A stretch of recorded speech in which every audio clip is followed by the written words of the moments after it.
Sócio da Balmon, empresa de inteligência em comunicação corporativa, Norman Kestenbaum é considerado um dos maiores especialistas brasileiros no assunto. Palestrante no Fórum HSM de Negociação 3.0, ele destaca o entendimento e a percepção de valor na apresentação de propostas como tópicos fundamentais para quaisquer projetos, parcerias ou compra e venda de produtos e serviços. Em entrevista exclusiva ao portal HSM, o professor da FIA falou sobre a negociação de forma conclusiva e as novas abordagens na gestão do tempo.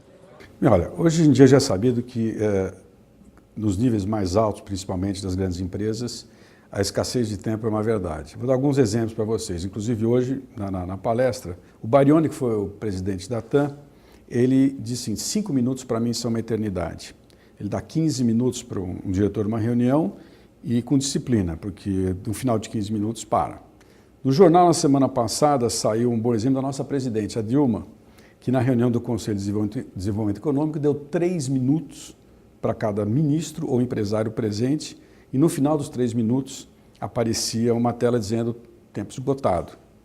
E acho que um ótimo exemplo eu vi no Grupo Votorantim. No ano passado a gente fez um treinamento com pessoas jovens que tinham se dedicado 18 meses a um projeto. Você imagina alguém jovem, dedicado 18 meses, e que foram apresentar os resultados para sócios da Votorantim e para o presidente da divisão deles.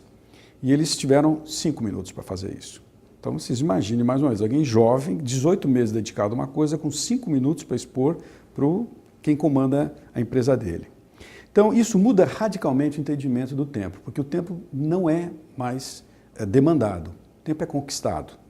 Ou seja, se as pessoas dão 10 minutos e 5 minutos, isso exige que as pessoas sejam brilhantes nos 5 minutos, porque aí elas têm chance de serem retidos pela audiência. Então eu já vi sim pessoas que dão 10 minutos para alguém falar e seguram ele por mais 2 horas. Então o que muda na gestão do tempo é que em 10 minutos não dá para contar uma história, é o famoso storytelling. Tem muita gente que mexe nessa seara e diz que uma boa história é uma boa exposição. Mas quando você tem 10 minutos, é a última coisa que você pode fazer. Você tem que ser conclusivo, você tem que começar pelo seu final da história e você tem que parar de descrever os meios e tangibilizar os benefícios. Ou seja, não me descreve o sistema, não me descreve o software, não me descreve a máquina, me tangibiliza o impacto que traz para a minha organização. E detalhe, o impacto tem que ser bom. Então isso que muda radicalmente, o tempo não é mais demandado. Eu não conheço mais ninguém que dê 1 hora, que dê meia hora. Sim, eu tenho 1 hora para escutar. Eu conheço as pessoas que dão minutos, pelo menos no nível de tomar decisão. Então você tem que ser extremamente eficiente nesses 10 minutos e conquistar, ser retido pelo lado de lá por mais tempo. Aí talvez até dê tempo de contar a história, mas é o segundo movimento. E essa gestão do tempo na negociação, ela influencia também a gestão do tempo na execução das tarefas? Não, eu acho que são 2 coisas independentes. Quer dizer, o ponto onde que eu me refiro, que eu estou mencionando, ele é muito específico do momento decisivo, ele não envolve execução, ele envolve você transmitir a alguém que você se dedicou meses desenvolvendo um tema e que você tem minutos para ter o go, no go.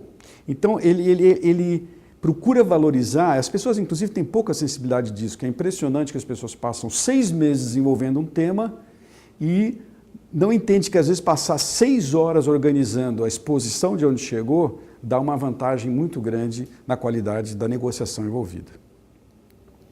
Como implantar nas corporações essa nova cultura de comunicação, de concisão e de simplicidade? Olha, só tem um jeito, depende do número 1. As pessoas têm muito temor de concisão. Eu vou dar um exemplo bom. Eu dou uma aula na FIA sobre esse tema. E eu sempre afirmei que menos é mais. E um belo dia, não sei por que razão, em vez de eu afirmar que menos é mais, eu perguntei para a classe assim, eu escrevi a frase na lousa e falei assim, quem não tem nenhum temor em se apresentar para o seu CEO praticando na íntegra essa frase que está aí? E para minha surpresa, nenhuma das 50 pessoas levantou a mão, ficou todo mundo de braço cruzado. E eu falei, ué, por que vocês não levantaram a mão? E aí tem várias razões, é melhor sobrar informação do que faltar, podem achar que eu sou um preguiçoso, que não faz lição de casa, tinha várias razões, mas ficou evidente que a frase menos é mais, que é do Robert Browning, é famosa, né? Ela não gruda não. Então eu modifiquei um pouquinho essa frase, dizendo, menos pode ser mais. Aí fui multiplicar de novo, pois menos com qualidade tem uma bela chance de ser mais.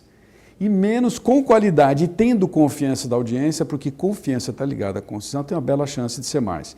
Ou seja, o temor inibe as pessoas de chegarem de forma concisa e objetiva aos níveis mais altos da empresa.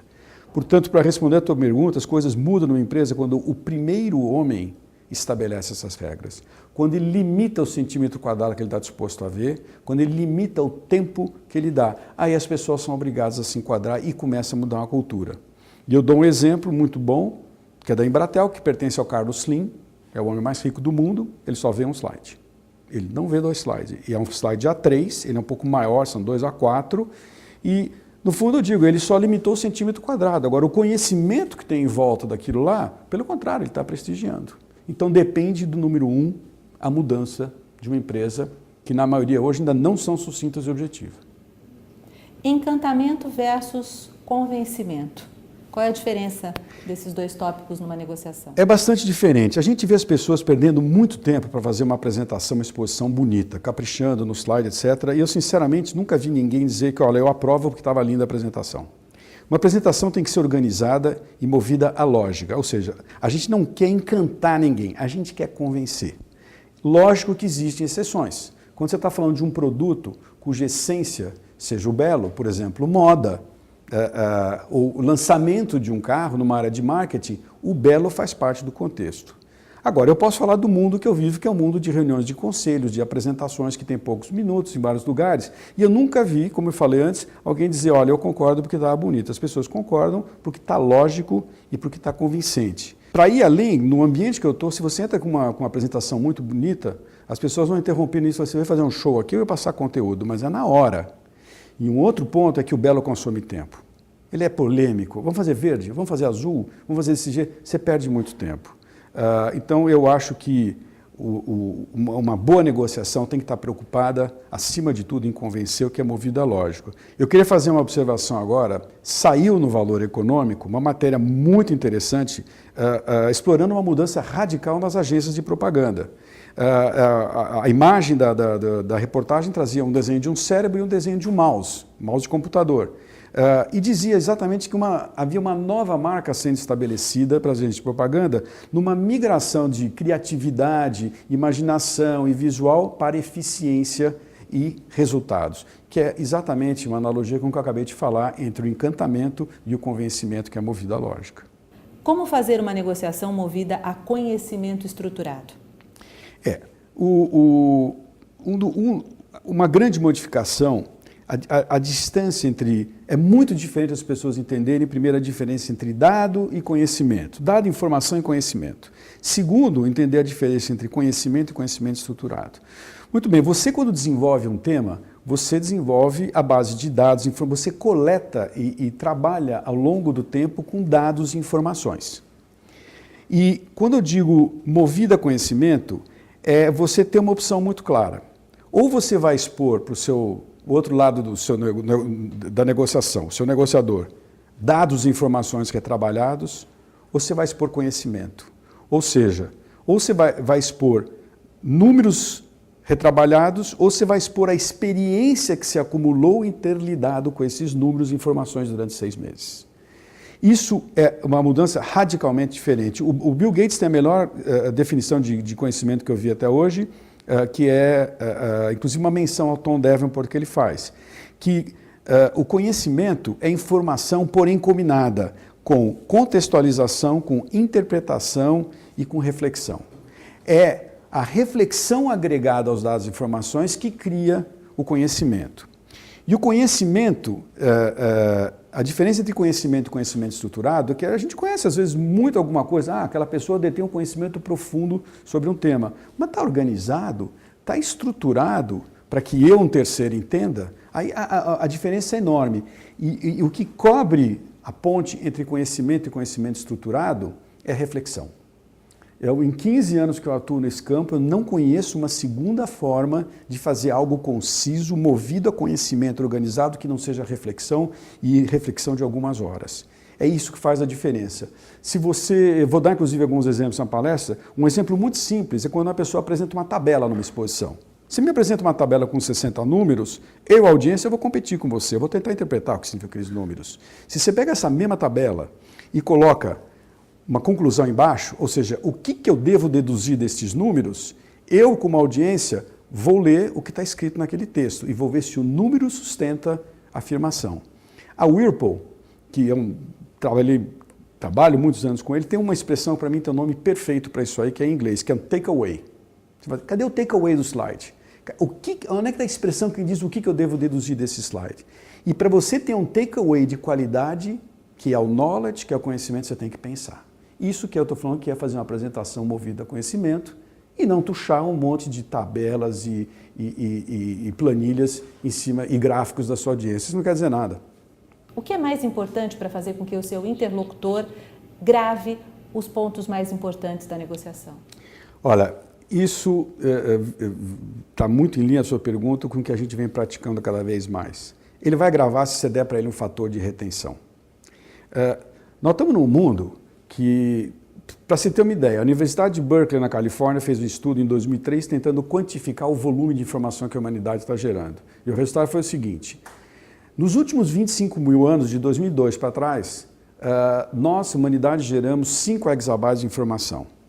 No ano passado, em 2010, nós geramos quase 1.000 exabytes de informação. Então, olha a correlação. Em um ano, 1.000 exabytes de informação versus 5 exabytes em 25 mil anos de civilização. Então, o excesso de informação é até desnecessário falar, todo mundo está sofrendo com isso. Então, o que funciona é eu dar algo que retenha para a pessoa os pontos mais importantes. Eu posso ter passado 1 hora com ela, ou 4 horas, ou 8 horas. Não adianta fazer um relatório com 300 páginas, que relatório não sei mais ninguém que lê. Aliás, o presidente do Supremo Tribunal Federal fez uma entrevista na Veja dizendo que era incapaz de ler tudo que mandam para ele. Então, o que funciona é o fator de retenção. E aí, o one slide, uma folha, é imbatível. O que é importante entender é que uma folha não é o fim dessa história, ela é o meio.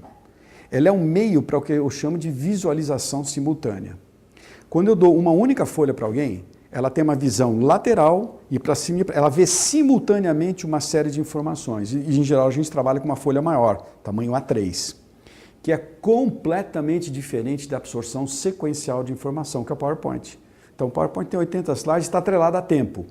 O simultâneo eu vejo de uma vez só. Então, e aí eu dei um fator de retenção que remete a talvez 3, 4 horas que eu tenha ficado para alguém.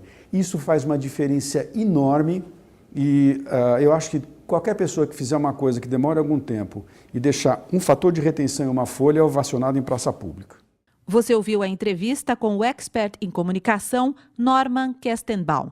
Portal HSM, o melhor conteúdo de gestão.